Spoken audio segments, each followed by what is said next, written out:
അദ്ദേഹത്തിൻ്റെ രചനകൾ മനുഷ്യനും തമ്മിലും മനുഷ്യനും പ്രകൃതിയും തമ്മിലും ഉള്ള ബന്ധം, ആ ബന്ധമുയർത്തുന്ന പ്രശ്നങ്ങളാണ് അദ്ദേഹത്തിൻ്റെ രചനകളിലാകെ വ്യാപിച്ചു കിടക്കുന്നത്. അദ്ദേഹത്തെ നയിക്കുന്ന ചിന്താഗതികൾ എന്താണെന്ന് ചോദിച്ചാൽ, ഒന്ന്, മനുഷ്യർക്കിടയിലുള്ള അസമത്വങ്ങൾക്ക് അവസാനമുണ്ടാവണം, നീതിപൂർവകമായൊരു സമൂഹമുണ്ടാവണം. ആ നീതിപൂർവകമായ സമൂഹ നിർമ്മിതി മനുഷ്യബന്ധങ്ങളിലുള്ള അനീതികൾക്ക് അവസാനം കുറിച്ചാൽ മാത്രം സംഭവിക്കുകയില്ല, പിന്നെയോ മനുഷ്യനും പ്രകൃതിയും തമ്മിലുള്ള ബന്ധത്തിലെ അനീതികൾ, അതാണ് ശ്രീ ആനന്ദിൻ്റെ രചനാലോകത്തിൻ്റെ ആകത്തുക. മനുഷ്യനും പ്രകൃതിയും തമ്മിലുള്ള ബന്ധത്തിലെ അനീതികൾ, അതിനും അവസാനം കുറിക്കണം. പാരിസ്ഥിതിക ബോധം, അതാണ് അദ്ദേഹത്തിൻ്റെ കൃതികളിലാകെ വ്യാപിച്ച് കിടക്കുന്നത്. അദ്ദേഹത്തിൻ്റെ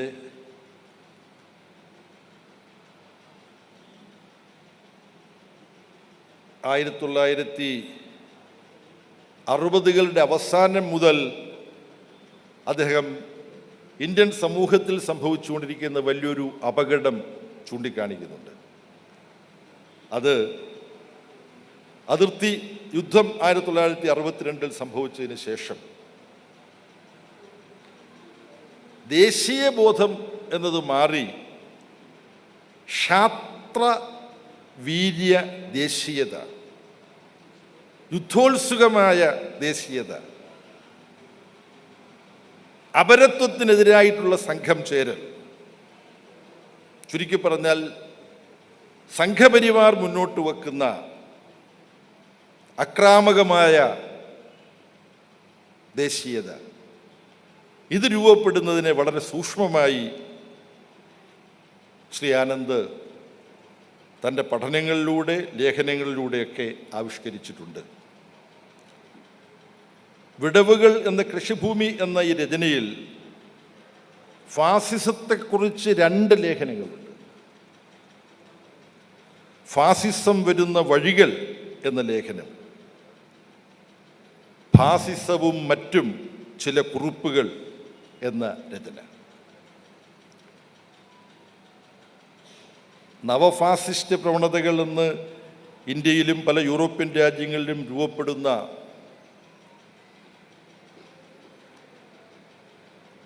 എല്ലാ അഭിപ്രായ വ്യത്യാസങ്ങളെയും അമർച്ച ചെയ്യാൻ ഭരണകൂടത്തിൻ്റെ ഹിംസാ സംവിധാനങ്ങൾ ഉപയോഗപ്പെടുത്തുന്ന രീതി, ആ ഹിംസാ സംവിധാനം ഉപയോഗപ്പെടുത്തുന്നതിനുള്ള ശ്രമം ഒരു ഭാഗത്ത് നടത്തുമ്പോൾ അഭിപ്രായ സമ്മതി നിർമ്മിച്ചുകൊണ്ട് മനുഷ്യരറിയാതെ, സമൂഹമറിയാതെ ഫാസിസ്റ്റ് പ്രവണതകളിലേക്ക് മനുഷ്യരെയും സമൂഹത്തെയും അബോധമായി സമ്മതിപ്പിച്ച് കൂട്ടിച്ചേർക്കാനുള്ള നീക്കങ്ങൾ,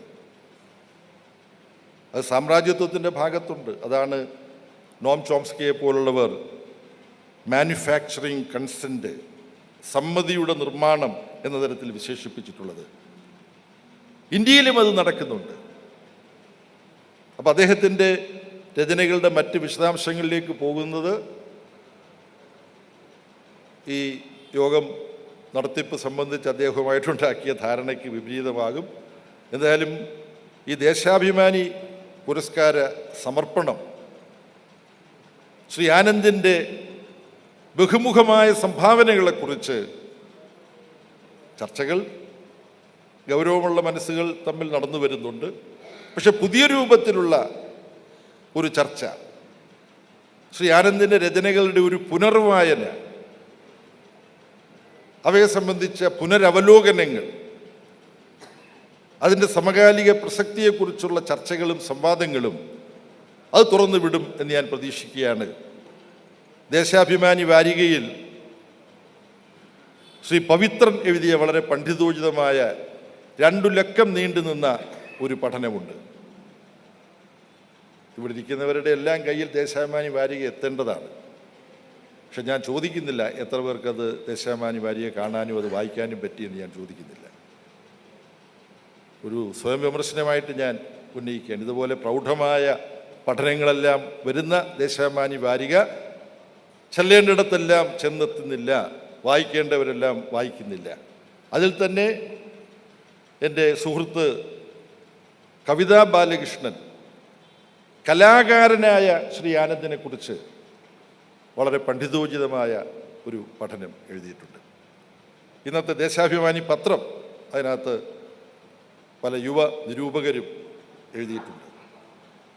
ഞാൻ കൊണ്ടുവന്ന ചില കുറിപ്പുകളൊന്നും മടക്ക് നിവർക്കുന്നില്ല.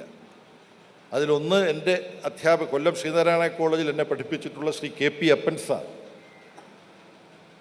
സാർ ആൾക്കൂട്ടത്തെക്കുറിച്ച് നടത്തിയിട്ടുള്ള നിരീക്ഷണം, അത് ആൾക്കൂട്ടത്തിൻ്റെ പുതിയ പതിപ്പിൽ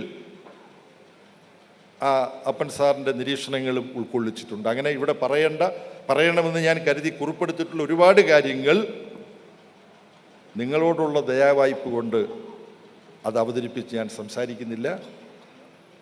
ശ്രീ ആനന്ദിന് ഈ ദേശാഭിമാനി പുരസ്കാരം എന്ന് സമർപ്പിച്ചത് കേരളത്തിൻ്റെ സാംസ്കാരിക ജീവിതത്തിലെ ആനന്ദം പകരുന്ന, പ്രതീക്ഷ പകരുന്ന, അഭിമാനം തോന്നിക്കുന്ന ഒരു സാംസ്കാരിക ഇടപെടലാണ് ഈ പുരസ്കാര സമർപ്പണം എന്ന് ഈ ഘട്ടത്തിൽ നമ്മളെല്ലാം ഓർമ്മിക്കേണ്ടതുണ്ട്. ചിന്തിക്കുന്ന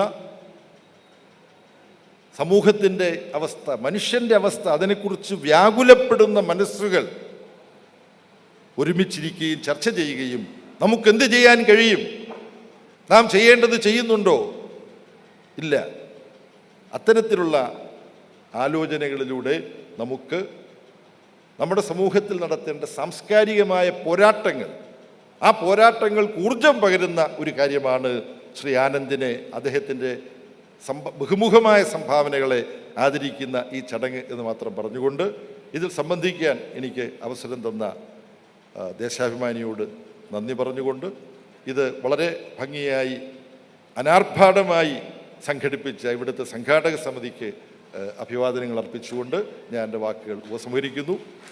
ഈ പുരസ്കാരം നമ്മളെല്ലാവരും കൂടി ചേർന്നാണ്